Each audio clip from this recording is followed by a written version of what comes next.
discussão, e eu, então, convido para fazer uso da palavra, de imediato, pela ordem que nós vamos, o doutor Vicente Celestino de França, que é presidente da Associação Nacional de Pós-Graduados em Instituições Estrangeiras de Ensino Superior. Com a palavra, o professor Vicente Celestino de França.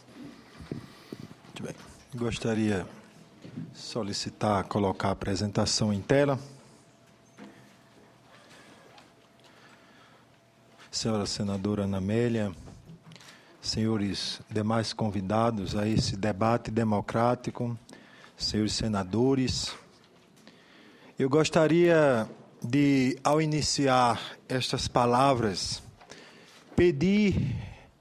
nós trouxemos para esta audiência uma representação, infelizmente, os pós-graduados que cursam no exterior, nem todos têm condições de estar em Brasília, já visto o alto custo para poder chegar aqui, mas nós trouxemos uma representação de todos os estados...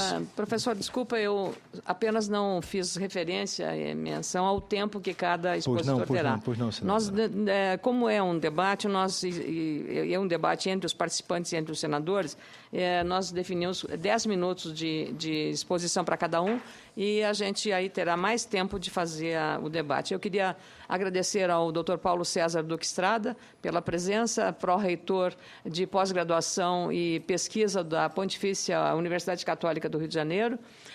Já nominei o professor Jorge Guimarães, da CAPES, ao Dr. Luiz Roberto Cury, membro da Câmara de Educação Superior, e ao professor Carlos Stefânio, presidente da Associação Brasileira de Pós-Graduandos do Mercosul. Então, agradeço a todos, já mencionei também o senador Aloysio Nunes Ferreira, e com a palavra e com as desculpas, professor Vicente Celestino de França. Obrigado, senadora. Seu tempo passa a contar a partir de agora. A partir de agora. Ganhei mais um minuto. Muito bem. Primeiramente, eu gostaria de convidar só brevemente aos meus colegas que também precisam revalidar seus diplomas, as representações. Por gentileza, um minutinho só, fiquem de pé, um minutinho, para que as pessoas olhem para os senhores. E que aqueles que nos assistem contemplem a face dos que necessitam revalidação desse país. Hoje, muito obrigado, hoje são mais de 20 mil brasileiros que vivem a agonia de não ter o seu diploma revalidado. Pedi que esta representação deste contingente populacional que precisam revalidar seus diplomas, pedi para que eles possam mostrar sua identidade. Não são malandros, não são desonestos, são cidadãos brasileiros que têm direito e dignidade e merecem respeito e atenção de todos os senhores e principalmente deste Congresso brasileiro. Na reflexão que eu gostaria de fazer nesses poucos minutos, primeiro, queremos discutir e apresentar 3 pontos nesta breve reflexão. Primeiro, a realidade daqueles que estudam no exterior. Depois, a dinâmica do processo de revalidação e, em seguida, as ações afirmativas a este processo. O primeiro ponto, a realidade de quem estuda no exterior. E a grande pergunta que se faz, por que essas pessoas buscam um curso no exterior, seja de graduação e de pós-graduação? Esse é um primeiro questionamento. Por que essas pessoas buscam e querem fazer um curso no exterior? São várias as respostas a esse questionamento. Primeiro, as pessoas que querem estudar lá fora. Segundo, em sua grande maioria, as pessoas que estudam lá fora porque não tem vaga em nosso país. As vagas são poucas, limitadas e muitas vezes já podemos assim dizer, voltadas exclusivamente àqueles que já estão no ambiente universitário e àqueles que estão fora tem dificuldade de ter acesso a um mestrado e a um doutorado neste país. Então, a grande maioria busca lá fora aquilo que não tem no seu país, aquilo que não tem no seu lugar. Então, por isso, essas pessoas vão buscar e vão estudar lá fora, porque não tem no seu país vaga. Por outro lado, nós vivemos um antagonismo. Por gentileza, a primeira tela, por favor. O antagonismo na formação superior. Temos a necessidade. Nosso país está crescendo, precisa de mestres, precisa de doutores, precisa de pessoas capacitadas. Hoje a gente vive realmente um apagão na formação. As próprias universidades, que muitas vezes solicitam abertura de curso, muitas vezes não conseguem, porque falta mestres e doutores para poder abrir os cursos. E em outras áreas, a gente sente a necessidade de que, num país crescente como o nosso, precisamos pensar e repensar o modelo que está sendo implantado no nosso Brasil para a pós-graduação, e é justamente um dos motivos pelos quais a maioria dos brasileiros que cursam no exterior vão buscar lá fora aquilo que não encontra. Daqui eu utilizo uma palavra do senador, que é o relator deste projeto 399, que está sendo aqui instruído. São aquilo que ele chama de exilados acadêmicos, porque tem que buscar lá fora aquilo que não tem no seu estado, não tem no seu país. Gostaria muito de poder ter feito o curso na minha cidade, no meu estado, mas não tinha vaga, não tem vaga.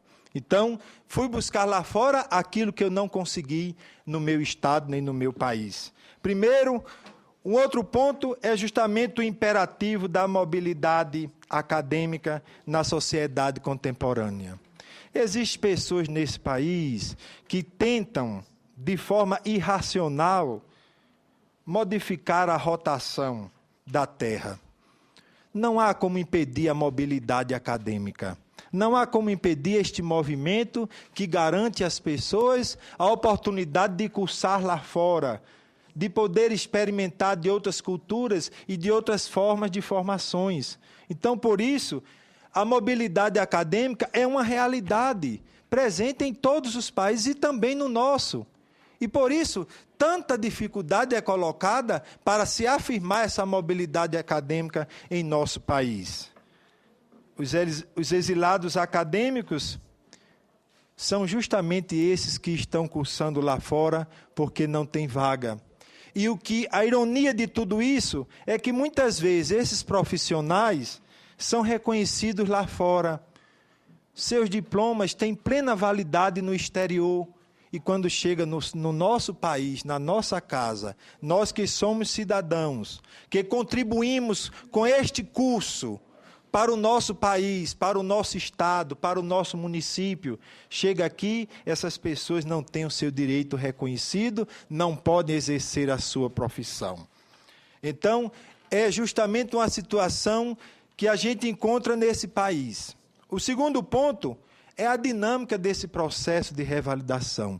Quão difícil é ter acesso à revalidação nesse país, e nesses últimos dias dificultou ainda mais esse processo. Primeiro, a questão da legislação. Nós temos aqui um direito instituído. Na outra audiência que tivemos o ano passado, nesta mesma data, da qual a maioria dos senhores não puderam participar, nesta audiência eu quero dizer aos senhores que nós discutimos justamente essa questão da legislação. Temos o direito a revalidar o diploma, mas esse direito ainda precisa ser regulamentado. Ele não está regulamentado. E hoje, essa questão da legislação precisa que este Congresso possa se debruçar um pouco mais sobre essa temática, possa concluir essa regulamentação, porque a tentativa de pessoas e de entidades em tentar legislar em nome do Congresso é muito grande. Quantas entidades que hoje emitem parecer, né, em questões justamente que compete exclusivamente ao Congresso Nacional, que é quem tem o direito de fazer e criar leis nesse país. Isso não é uma atribuição de uma comissão interna de uma faculdade, que tem seus direitos, tem suas prerrogativas. Mas, em questão de legislação, quem tem que dar a última palavra é o Congresso Nacional.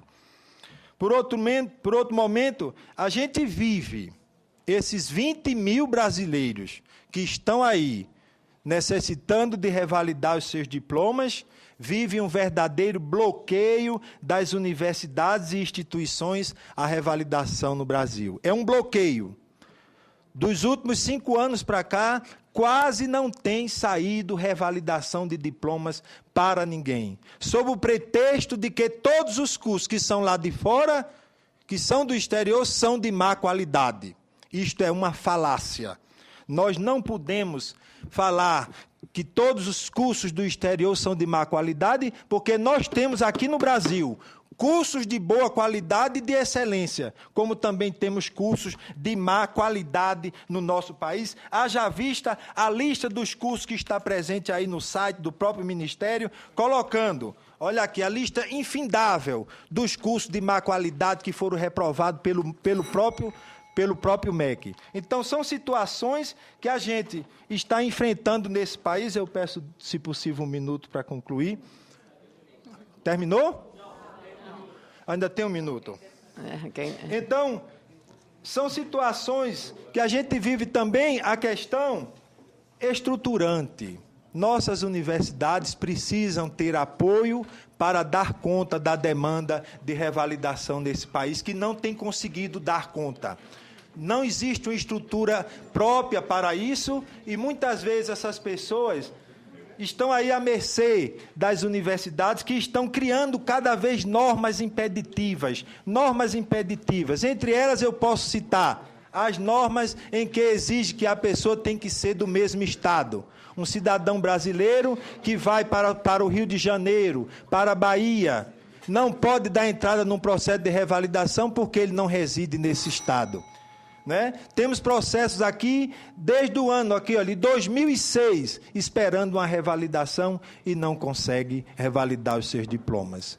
Eu quero apenas concluir dizendo que este Congresso, que já fez 5 audiências públicas, quero dizer que o próprio Mercosul, que está trabalhando pela unidade dos programática e para que possa dar uma resposta mais rápida à questão de revalidação de diplomas nesse país. Quero dizer que a nossa associação, demais entidades brasileiras, estamos empenhados em buscar, juntos com esse Congresso e demais entidades, o direito à revalidação com qualidade. Essa é a nossa bandeira de luta e que vamos continuar no Brasil, no Congresso, nos estados, nos municípios, para que esse direito de revalidação seja conseguido por todas as pessoas. A todos, o nosso desejo de revalidação já. Nosso muito obrigado. Muito bom.